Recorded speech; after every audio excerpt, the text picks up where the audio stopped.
Dilip trophy 2024 जिसका बहुत ज्यादा हाइप था क्योंकि इस बार एक नया फॉर्मेट था, बहुत सारे इंटरनेशनल प्लेयर्स थे और बीसीसीआई ने खुद कंट्री की बेस्ट 60 प्लेयर्स को 4 टीम में डिवाइड किया था। और आई मस्ट से कि मजा आया। अगर आप फाइनल भी देखो, हालांकि फाइनल तो नहीं था, लेकिन जो दो टीम ट्रॉफी के लिए खेल रहे थे, इंडिया ए और इंडिया सी, उनके बीच लास्ट मैच लास्ट डे की एक्स्ट्रा टाइम तक गया है, जो देख के मजा आया। मैं इस वीडियो में इस मैच का एनालिसिस ज्यादा नहीं करूंगा। मैं पूरे ओवरऑल टूर्नामेंट में कौन से बड़े नाम है जो बहुत फ्लॉप रहा है, कौन से नाम है जो पहले इंडिया के लिए खेल चुके लेकिन शायद ही आपको फिर कभी इंडिया के लिए खेलते हुए दिखेंगे, और कौन से यंगस्टर है जिन्होंने बहुत अच्छा किया और फ्यूचर में इंडिया को रिप्रेजेंट कर सकता है। इसके बारे में बात करेंगे बहुत डिटेल में, स्टेट्स के साथ। कल का जो मैच था India A versus India C, बहुत ही डिसअपॉइंटिंग परफॉर्मेंस था इंडिया सी का ओवरऑल मैं कहूंगा, क्योंकि उनको ट्रॉफी जीतने के लिए सिर्फ 80 ओवर बैटिंग करना था। 80 ओवर बैटिंग करना था उनको, और बस ड्रॉ करना था मैच को, तो इंडिया सी ट्रॉफी जीत जाता। उनसे ये भी नहीं हुआ। और अगर आप देखो टी तक सिर्फ 3 विकेट गिरा था इंडिया सी का, मतलब उसके टी के बाद सिर्फ एक सेशन उनको बैटिंग करना था, सिर्फ एक सेशन, 7 विकेट हाथ में था और उधर से भी हार गए, जबकि इतने बड़े बड़े नाम थे, विच वॉज वेरी डिसअपॉइंटिंग। एक चीज जो लोगों को थोड़ा सरप्राइजिंग लगा कि विजय कुमार वैशाख जो कर्नाटका से है और आईपीएल में भी आरसीबी के लिए खेलते हैं, वो ऋतुराज के साथ ओपनिंग करने क्यों आया था कल। अब देखो, पहले तो एक चीज है कि इंडिया सी में एक बैट्समैन कम था, बाबा इंद्रजीत, क्योंकि मैच से पहले आ गया था कि वो बैटिंग नहीं करेगा, हालांकि बाद में आ गया था लेकिन बहुत ज्यादा इंजर्ड था वो। तो इसलिए ऋतु का शायद माइंडसेट था कि एक बॉलर को ऊपर बैटिंग करवा लेता हूं क्योंकि एक बैट्समैन नीचे से कम है। ठीक है। दूसरा ये माइंडसेट था कि अगर आप देखो साई सुदर्शन जो ऋतु के साथ ओपनिंग कर रहा था इस दिलीप ट्रॉफी में, उसने नए बॉल के साथ एक बार भी अच्छा नहीं किया इस पूरे टूर्नामेंट में। उससे बैटिंग हो ही नहीं रहा था, बहुत ज्यादा स्ट्रगल कर रहा था पेसर्स के अगेंस्ट साई सुदर्शन पूरे टूर्नामेंट में। तो ऋतु का ये सोच था कि अगर वैशाख, क्योंकि वैशाख लास्ट ईयर रणजी में अच्छा खासा रन बनाया है, एक सेंचुरी भी मारा है जितना मुझे याद है, अगर वैशाख आके बैटिंग करता है और दो ओपनर्स ऋतु और वैशाख मिलकर अगर 40-45 मिनट्स बैटिंग कर लेता है, तो बॉल थोड़ा सा पुराना हो जाएगा, शायद पेसर्स को इतना स्विंग मूवमेंट नहीं मिलेगा, सीम मूवमेंट नहीं मिलेगा। तो साई सुदर्शन जो नेक्स्ट बैट्समैन है उसके लिए थोड़ा सा आसान हो जाएगा बैटिंग करना, क्योंकि वो पूरे टूर्नामेंट में पेसर्स के अगेंस्ट, मूवमेंट के अगेंस्ट वो स्ट्रगल किया है। तो साई सुदर्शन को बचाने के लिए ऋतु ने स्टेप लिया, जो मुझे लगा कि बहुत बोल्ड डिसीजन था और जो राइट डिसीजन भी साबित हुआ है। It was a great decision. Surprising हो सकता था, सरप्राइज मतलब लोग सरप्राइज भी थे, ऐसा होता है, मैंने पहले भी देखा है डोमेस्टिक में कि बहुत बार जो लोअर ऑर्डर बैट्समैन है वो ओपनिंग करने आता है, ताकि जो बड़े बैट्समैन है उनको नए बॉल में अगर दिक्कत हो रहा है उसको बचाने के लिए लोग ये करते हैं। और आप देख लो साई सुदर्शन जिसका पूरे टूर्नामेंट में रन नहीं आ रहा था, उसने कल रन बना के दिया है। मैं बाद में आता हूँ हर एक इंडिविजुअल परफॉर्मेंस के ऊपर। आप लोगों को लगता है ना कि अगर आप डोमेस्टिक में रन बना रहे हो, सिर्फ रन के बेसिस पे आपका सिलेक्शन हो जाता है इंडिया की टीम में, जो सही बात नहीं है। और लक्ष्मण शिवरामाकृष्ण भी ये चीज कहते हैं कि सिलेक्टर सिर्फ ये नहीं देखते कि किसने ज्यादा रन बनाए, सिलेक्टर्स ये भी देखते कि वो बंदा कौन से पोजीशन में खेल रहा था, वो पिच कैसा था, अगर टीम जब डिफिकल्टी में होता है तो वो बंदा कैसे खुद को मैनेज करता है, उसका ऑनफील्ड बिहेवियर कैसा है, सब चीज देखते हैं। ठीक है, पेसर्स को कैसे खेलता है, स्पिन के अगेंस्ट कैसे खेलता है। जिसलिए मैं कह रहा था कि सरफराज इतना ज्यादा रन बनाना था लेकिन उसका सिलेक्शन बहुत लेट हुआ, एक रीजन ये था क्योंकि पेसर्स के अगेंस्ट वो स्ट्रगल करता था, जो बहुत बड़ा रीजन था। बस ऐसा नहीं होता कि अगर आपने ज्यादा रन बना लिया तो आपका सिलेक्शन हो जाएगा। The biggest example is Wasim Jaffer, क्योंकि शायद फर्स्ट क्लास में सबसे हाईएस्ट स्कोरर है वो, 18,000 रन है उनका, एवरेज भी 50 के ऊपर है, सबसे ज्यादा सेंचुरी भी फर्स्ट क्लास में उनका है 53, लेकिन इंडिया के लिए कितने मैचेस खेले और बहुत लंबे टाइम तक वसीम जाफर को मौका भी नहीं मिला था इंडिया के लिए। ठीक है। तो मैं हमेशा कहता हूं, अभी अभी हाल फिलहाल में इंडिया का दो माइंडसेट है सिलेक्टर्स का। एक कि अगर कोई प्लेयर एक फॉर्मेट में इंडिया के लिए खेल रहा है, उसको तीनों फॉर्मेट में खिलाने की कोशिश करते हैं, चाहे वो कैसे भी प्लेयर, जैसे कि सूर्य कुमार यादव T20 में अच्छा कर रहा था, चाहे डोमेस्टिक में परफॉर्मेंस जैसा भी रहे, उसको ओडीआई में डाला है, उसको टेस्ट मैच भी डाला है, टेस्ट मैच में सूर्य कुमार आया था। ठीक है। और आईपीएल की परफॉर्मेंस से भी सिलेक्शन होता है, आप मानो या ना मानो। अगर संजू इस साल आईपीएल में अगर मान लो 200 रन बनाता, क्या उसका सिलेक्शन T20 वर्ल्ड कप में होता? नहीं होता। Same goes for Shivam Dubey, अगर उसका आईपीएल परफॉर्मेंस फर्स्ट हाफ बहुत खराब जाता, क्या उसका सिलेक्शन वर्ल्ड कप में होता? नहीं होता, रिंकू का ही होता।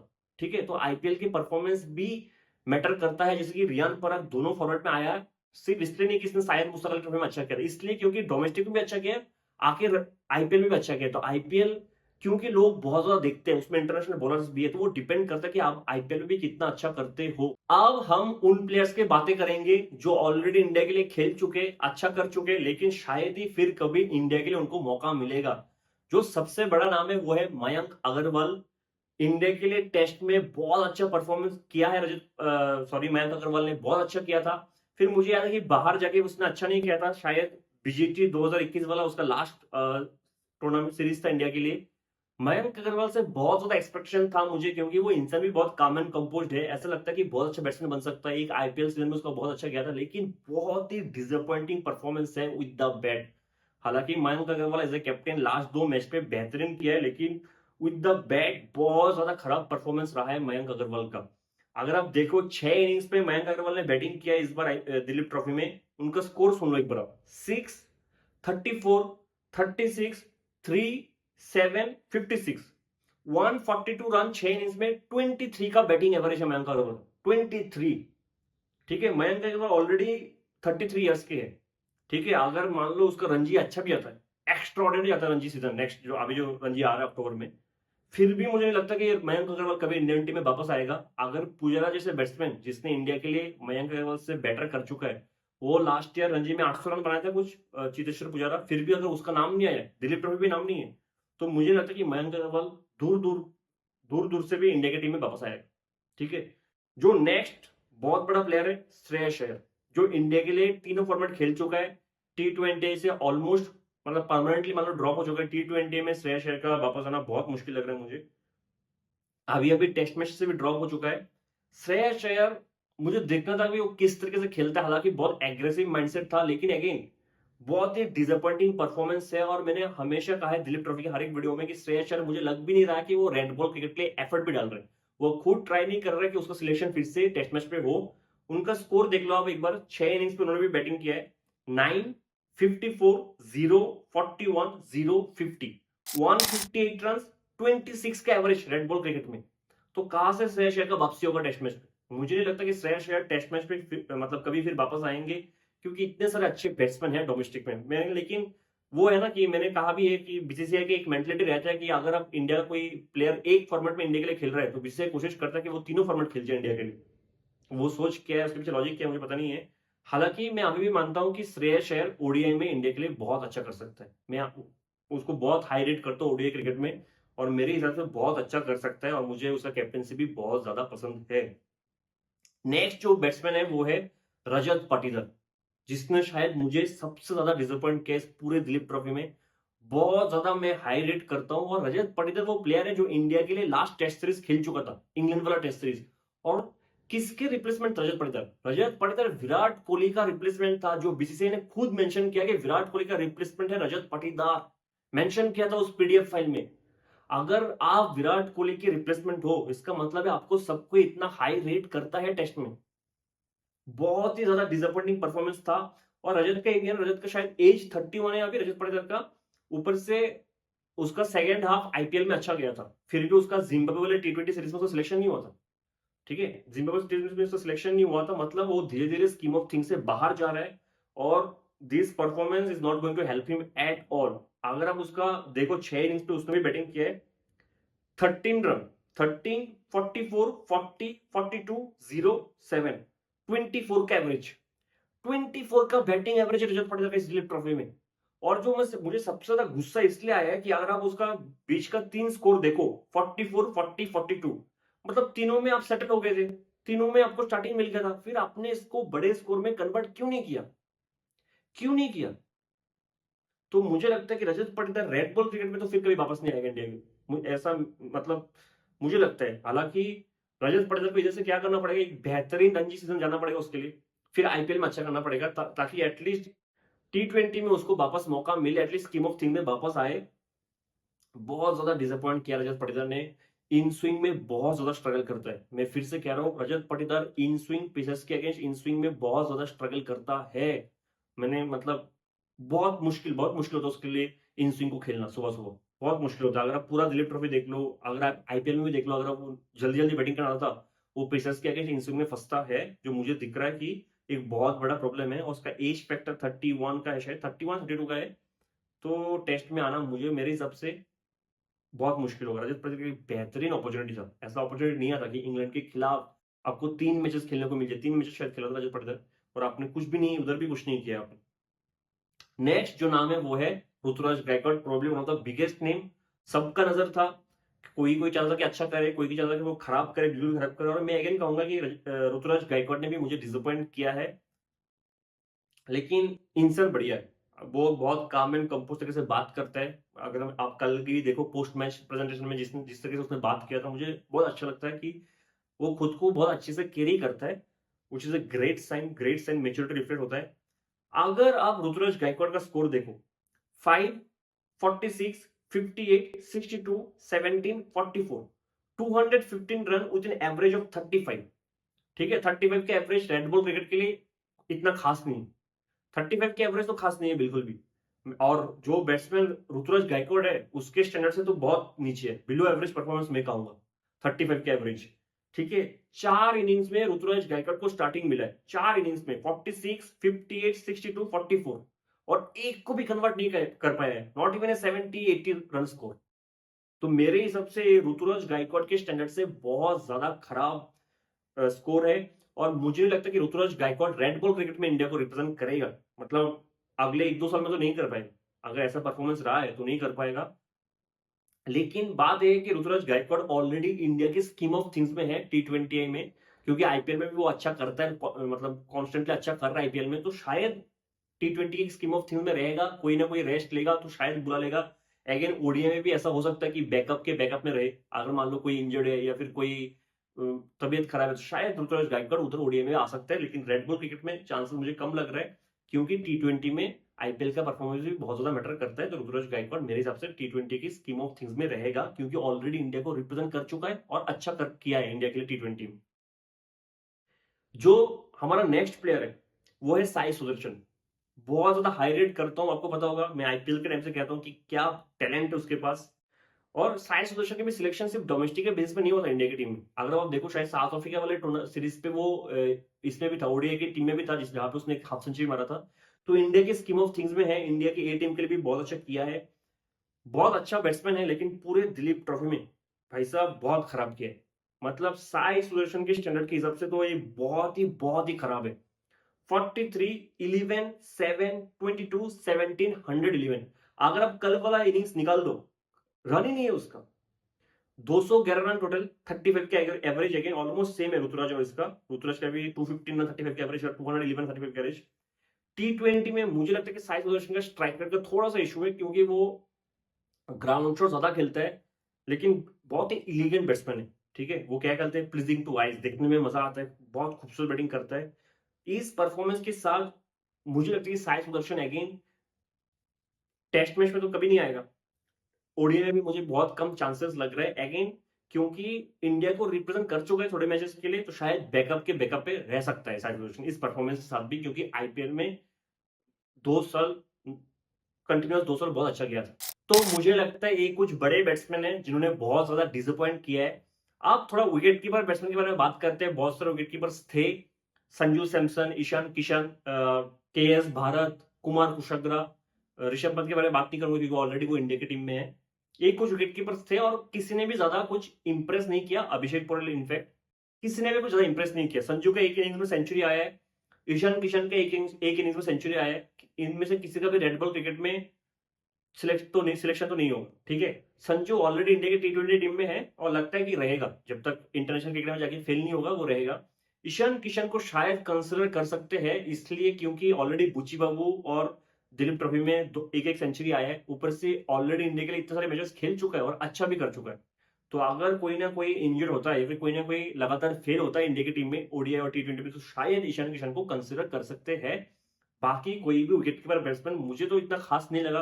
कुमार कुशवाहा पता नहीं 7 करोड़ से उसको खरीदा था दिल्ली ने, किस बेसिस पे खरीदा 7 करोड़ से, आज तक मुझे समझ में नहीं आया। एक जो बैट्समैन, एक मेरा गट फीलिंग कह रहा है कि अभिषेक पोरेल बहुत ज्यादा टैलेंटेड लगा मुझे। हालांकि रन नहीं आए, लेकिन अभिषेक पोरेल मेरे हिसाब से इंडिया के T20 स्कीम ऑफ थिंग्स में आ जाएगा अगर उसका नेक्स्ट ईयर आईपीएल अच्छा जाएगा ना। और मेरा गट फीलिंग कह रहा है अभिषेक पोरेल का नेक्स्ट ईयर आईपीएल बेहतरीन जाए। और अगर दिल्ली छोड़ देता ना अभिषेक पोरेल को, वो विकेट कीपर है, अगर दिल्ली छोड़ देता है, मैं चाहता हूं कि जिनके पास विकेट कीपर नहीं है वो खरीदे। जैसे कि आरसीबी, क्योंकि दिनेश कार्तिक रिटर्न ले चुके हैं, इनफैक्ट सीएसके देख सकते हो उसकी तरफ, बेहतरीन प्लेयर है। बस मुझे लगता है कि नेक्स्ट ईयर आईपीएल अभिषेक पोरेल को आप लोग देखना, मुझे लगता है कि बेहतरीन सीजन जाने वाला है उसका। मुझे तो बहुत टैलेंटेड लगा, हालांकि रन नहीं आए। अब उन सारे बैट्समैन के बारे में बातें करते हैं जिन्होंने पहले भी डोमेस्टिक में बहुत अच्छा किया है, अभी भी किया है, लेकिन इनका कहीं कहीं दूर दूर से इंडिया की टीम में नाम नहीं है। जो पहला बैट्समैन वो है रिकी भुई, जो आंध्र प्रदेश के लिए खेलते रणजी में। शायद रणजी में 2 साल पहले भी एक 700 रन का सीजन आया था। लास्ट ईयर रणजी में 906 रन का सीजन आया था, शायद 75 की एवरेज से, और 4 सेंचुरी था रिकी भुई का। लास्ट ईयर रणजी के हाईएस्ट स्कोरर थे, इस बार दिलीप ट्रॉफी का भी हाईएस्ट स्कोरर है रिकी भुई। अगर आप उनके स्कोर देखो, 444, 23, 113, 119, 56, इससे ज्यादा कोई और क्या कर सकता है? 359 run with an average of 60, 359 run with an average of 60, back to back 2 domestic tournament में हाईएस्ट स्कोरर है, हाईएस्ट रन गेटर है रिकी भुई। शायद इतना टेक्निकली साउंड नहीं है, लेकिन रन बनाना उसको आता है, स्पिन के अगेंस्ट बहुत अच्छा खेलता है, और बड़े शॉट लगाना आता है उसको, पावर जनरेट करना आता है। बेहतरीन बैट्समैन मुझे लगा है। क्यों नहीं होता इसका सिलेक्शन? सूर्या कुमार यादव का सिलेक्शन हो जाता टेस्ट मैच में रिकी भुई के ऊपर। ठीक है, जो दूसरा नाम है, जो बहुत साल इंडिया की मेन टीम के साथ ट्रेवल भी कर चुका है, कोविड के टाइम पे हर एक सीरीज पे इसका नाम था, वो है अभिमन्यु ईश्वरन। अगेन बेहतरीन बैट्समैन है, मतलब मैं तो बहुत ज्यादा हाई रेट करता हूँ उसको। हालांकि पहले मैच पे मैं बहुत ज्यादा डिसअपॉइंट था, क्योंकि हर एक बाहर जाती हुई गेंद को छेड़ रहा था, विराट कोहली जैसा कवर ड्राइव पे आउट होता था। अगर उनका स्कोर देखो, 13-4, 157, 116, 19, 309 run with an average of 61.8, brilliant. जो तीसरा नाम है वो है बाबा इंद्रजीत। मेरा डोमेस्टिक सर्कल में मेरा फेवरेट बैट्समैन है, क्योंकि टेक्निकली साउंड बाबा इंद्रजीत से बेटर कोई नहीं लगा मुझे, कोई नहीं लगा। और मैं मतलब दिलीप ट्रॉफी शुरू होने से पहले कह रहा हूं कि बाबा इंद्रजीत इतना खूबसूरत बैट्समैन है। इतना ज्यादा स्कोर नहीं आया, लेकिन फिर भी 72, 7, 58, 5 not out, 34 not out, 296 run with an average of 49। और लास्ट में जो कल का मैच था, वो इंजरी के साथ खेल रहा था, वो चल भी नहीं पा रहा था। ठीक है, डेडिकेशन बहुत ज्यादा है, बहुत चुपचाप रहते हैं। अश्विन हमेशा बाबा इंद्रजीत के लिए ट्वीट करता है, क्योंकि दोनों तमिलनाडु का प्लेयर है। अश्विन हमेशा कहता है कि बाबा इंद्रजीत को मौका मिलना चाहिए इंडिया के लिए। अगर आप अश्विन को फॉलो करते हो तो आपको पता होना चाहिए कि बाबा इंद्रजीत, अश्विन भी बहुत ज्यादा हाई रेट करता है उसको, मुझे भी बहुत पसंद आया है। अगर अगर इंडिया की इस वाले मेन टीम से, टेस्ट की टीम की बात कर रहा हूं, अगर कोई भी इंजर्ड होता है या फिर कोई भी बाहर होता है, तो मेरे हिसाब से इन तीनों बैट्समैन से किसी एक का सिलेक्शन होना चाहिए। रिकी भुई, अभिमन्यु ईश्वर, बाबा इंद्रजीत, इन तीन में से किसी एक को सिलेक्ट कर लो। ठीक है, फालतू के प्लेयर को सिलेक्ट ना करके। अगर मेन टीम में कोई भी इंजर्ड होता है, तो अगर किसी को भी रिप्लेस करना है, किसी का भी फॉर्म नहीं है, तो मेरे हिसाब से ये तीन बैट्समैन सबसे ज्यादा मैं इंप्रेस्ड हूं। जो बड़े बैट्समैन है, जो पहले भी अच्छा कर चुके, जिनके पास एक्सपीरियंस भी है। तीनों बैट्समैन बहुत एक्सपीरियंस है डोमेस्टिक में। ठीक है, एक जो बैट्समैन जो अभी 2 ही मैच खेला है, वो है शशवत रावत, सिर्फ 23 ईयर्स का है, सिर्फ 23 ईयर्स का है। शायद बीच से और भी थोड़ा एक्सपीरियंस, मतलब वेट करेंगे कि वो थोड़ा और मैचेस खेले। 2 मैचेस में उसने कमाल कर दिया यार शशवत रावत ने। 124, 53, 15, 64 नॉट आउट, 256 रन 2 मैच में with an average of 85, brilliant. शायद बड़ौदा का है वो। बेहतरीन बैटिंग किया, छोटा है, हाइट में छोटा है, थोड़ा बहुत मुझे तो बहुत प्रॉमिसिंग लगा है। और शायद बीच थोड़ा वेट करेंगे, थोड़ा और एक्सपीरियंस वो गेन करे, लेकिन बहुत प्रॉमिसिंग स्टार्ट लगा है बैट्समैन में, मुझे बहुत प्रॉमिसिंग स्टार्ट लगा है। और भी कुछ बैट्समैन है जिन्होंने अच्छा किया है 1-2 इनिंग्स में। एक तो प्रथम सिंह ने अच्छा किया 1-2 मैच पे, देवदत्त पडिक्कल ने अच्छा किया थोड़े बहुत मैच पे। लेकिन देवदत्त पडिक्कल जिस स्टैंडर्ड का प्लेयर है, उस लेवल का उसका परफॉर्मेंस नहीं आया। बैटर्स में मैं बस इन लोगों को देख रहा हूँ। ये 4 नाम जो बहुत ज्यादा इंप्रेसिव लगा मुझे, एक शशवत रावत, बाबा इंद्रजीत, अभिमन्यु ईश्वरन और रिकी भुई। अब बॉलर्स के बारे में बात करते हैं। दिलीप ट्रॉफी में बहुत सारे बड़े बॉलर्स थे जो ऑलरेडी इंडिया को भी रिप्रेजेंट कर चुके हैं। आकाशदीप क्योंकि ऑलरेडी इंडिया की टीम में जा चुके हैं, तो उसके बारे में बात नहीं करेंगे। बाकी बहुत सारे बॉलर्स थे, मुकेश कुमार, खलील, आवेश, हर्षित राणा, जिनका ऑलरेडी इंडिया की टीम में नाम आ गया था, विद्वत का वीरप्पा। लेकिन जो सबसे ज्यादा इंप्रेसिव था वो था अंशुल कंबोज और आकिब खान। दोनों के आसपास भी कोई पेसर नहीं था। फिर से मैं कहता हूँ, हर्षित राणा का भी सिलेक्शन आईपीएल के बेसिस पे हुआ है, लेकिन शायद रेड बॉल क्रिकेट पे वो इतना इंप्रेसिव नहीं है, क्योंकि उसके पास स्विंग ज्यादा नहीं है। एक तो स्लोअर बॉल डालते हैं, वेरिएशन है, और एक हार्ड लेंथ को बहुत ज्यादा अच्छा हिट करता है, बाउंसर उसके पास एक अच्छा। प्रसिद्ध कृष्णा भी अच्छा खासा बॉलिंग किया कल के मैच पे, मुकेश को भी शायद 14 विकेट्स मिला है, लेकिन जो मुझे सबसे इंप्रेसिव लगा है वो है अंशुल कंबोज और Aaqib Khan. Anshul Kamboj player of the tournament था इस बार दिलीप ट्रॉफी में, 16 विकेट्स लिया है। और मैंने आईपीएल के टाइम में भी कहा था जब वो 2 मैचेस आईपीएल में मुंबई के लिए खेला था कि बेहतरीन बॉलर है, इन स्विंग आउट स्विंग दोनों है उसके पास, बहुत डिसेंट बॉलर है और मुझे लगता है कि अच्छा करेगा। शायद अभी के लिए इंडिया के स्कीम ऑफ थिंग्स में नहीं आएगा, लेकिन मैं उम्मीद कर रहा हूं कि नेक्स्ट ईयर आईपीएल में अंशुल कंबोज को बहुत सारे मैचेस खेलने को मिलेगा। Same goes for Aqib Khan, जो बहुत यंग है, अभी भी यूपी का है। 2 मैच ही खेला है, उसमें 8 विकेट लिया है और विकेट जो है बाहर में, जैसा बॉलिंग आकिब ने किया है, जो उसका इन स्विंगर है राइट हैंड बैट्समैन के लिए, अनबिलीवेबल। अगर पिच में भी मूवमेंट नहीं है, अगर पिच आपको सपोर्ट नहीं कर रहा है, फिर भी वो अपनी उंगलियों से बॉल से मूवमेंट करवा लेता है। Aqib Khan is a special talent. मैं चाहूंगा कि उसको कोई खरीदे इस बार आईपीएल में और वो अच्छा करे।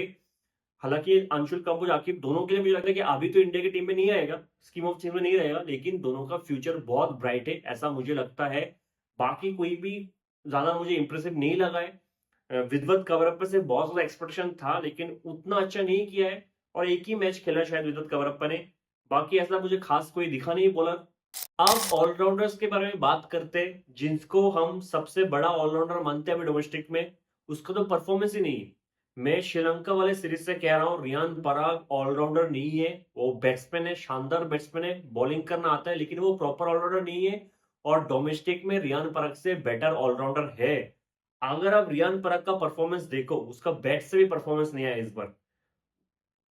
6 इनिंग्स में उसने बैटिंग किया है। अगर आप उसका स्कोर देखो, 30, 31, 37, 22, 73। बस लास्ट मैच में एक बड़ा इनिंग्स आया है, 193 run with an average of only 32। सिर्फ 32 का एवरेज है और सिर्फ एक विकेट मिला रियान पराग को। जो लोग कहते हैं ना कि रियान पराग सिर्फ डोमेस्टिक की परफॉर्मेंस से इंडिया टीम में आया है, सिर्फ डोमेस्टिक की परफॉर्मेंस से नहीं, वो आईपीएल की परफॉर्मेंस से इंडिया टीम में आया है। और बैट्समैन है, बहुत अच्छा टैलेंटेड है, मुझे बहुत पसंद है।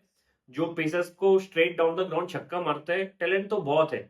लेकिन मैं पहले भी एक वीडियो में कह चुका हूं, मुझे लगता है अश्विन और जडेजा को अगर फ्यूचर में कोई टेस्ट में रिप्लेस करेगा, वो है तनुष कोटियन और शैम्स मुलानी। मैं फिर से कह रहा हूं, तनुष कोटियन और शैम्स मुलानी अश्विन और जडेजा को मेरे हिसाब से रिपीट करेंगे टेस्ट में। अगर इन दोनों का परफॉर्मेंस देखो, शैम्स मुलानी 2 ही मैचेस खेला है, 141 रन, 47 का बैटिंग एवरेज और 7 विकेट, बेहतरीन। और तनुष कोटियन जिन्होंने 121 रन बनाया, 30 का बैटिंग एवरेज और 10 विकेट। और तनुष कोटियन प्रॉपर बैट्समैन है, वो बहुत अच्छा बैट्समैन है। तीसरा एक जो ऑलराउंडर है जो बहुत अच्छा इंप्रेस किया है, जो बहुत अच्छा परफॉर्म भी किया है, लेकिन थोड़ा बहुत शायद बैटिंग से अभी भी काम करना पड़ेगा, शॉर्ट बॉल को अच्छा खेलता नहीं है, वो है मानव सुतर, जिन्होंने 12 विकेट लिया है और 28 का बैटिंग एवरेज है। मानव सुतर का भी एक हाईएस्ट स्कोर आया था 82 का। जो बड़े और दो नाम है ऑलराउंडर्स में, वो है वॉशिंगटन सुंदर और नीतीश कुमार रेड्डी। बहुत ही डिसअपॉइंटिंग परफॉर्मेंस है दोनों का। वॉशिंगटन सुंदर सिर्फ 3 विकेट लिया है और बैटिंग एवरेज है 23 का। नीतीश कुमार रेड्डी तो ना बैट से परफॉर्म किया ना बॉल से, कहीं से भी परफॉर्मेंस नहीं है। हालांकि आईपीएल में बेहतरीन किया था और हमें लगा भी था कि हार्दिक पांड्या को आगे जाके, अगर हार्दिक इंजर्ड होता है तो शायद रिप्लेस कर पाएंगे, क्योंकि जो स्किल सेट लेके आता है बहुत ही यूनिक है, फास्ट बॉलिंग ऑलराउंडर है, लेकिन बहुत ही डिसअपॉइंटिंग परफॉर्मेंस है। तो मेरे हिसाब से तो जो टॉप 3 ऑलराउंडर है वो है शैम्स मुलानी, तनुष कोटियन और मानव सूत्र। अगर मैंने किसी का नाम मिस कर दिया, आप कमेंट में बता दो। अगर आपको लगा कि वो बहुत ज्यादा इंप्रेसिव था और मैं बात करना भूल गया हूं, मिलते हैं अगली वीडियो में, तब तक के लिए जय हिंद।